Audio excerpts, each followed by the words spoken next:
1B, where a colleague knowingly raises a false point of order. That is not a point of order, Mr. Speaker. It is a pretext for him to defend himself against the heat that he's feeling both in Nandi and in Nairobi for the vote that he took. Mr. Speaker, it is in fact a question of fact that there was a committee report by the Finance Committee that was brought before this House, asking this House to add counties' money from 385 to 407. It is also a fact that that bill or that proposal or the amendment to the bill was put to this House in a vote.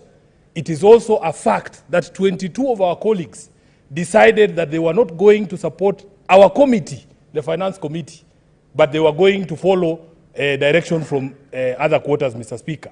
So we understand the discomfort. People don't want us to discuss. I'm on a point of order. I'm on a point of order. Teacher, the rules of the House. Mr. Speaker, I'm on a point of order.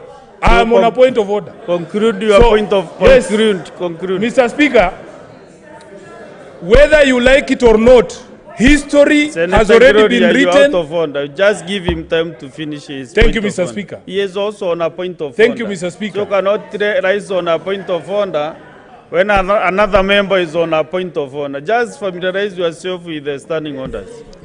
Thank you for protecting me against ignorance, Mr. Speaker. But proceed and finish.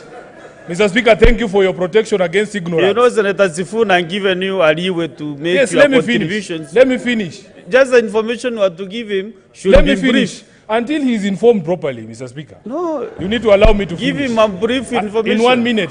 In Not 1 minute. 5 minutes. In 1 minute. Mr. Speaker, the ink is dry on history. The vote was taken last week. It doesn't matter how much discomfort it causes you. Let your conscience kill you. But the fact of the matter remains that you voted to deny counties money. Thank you.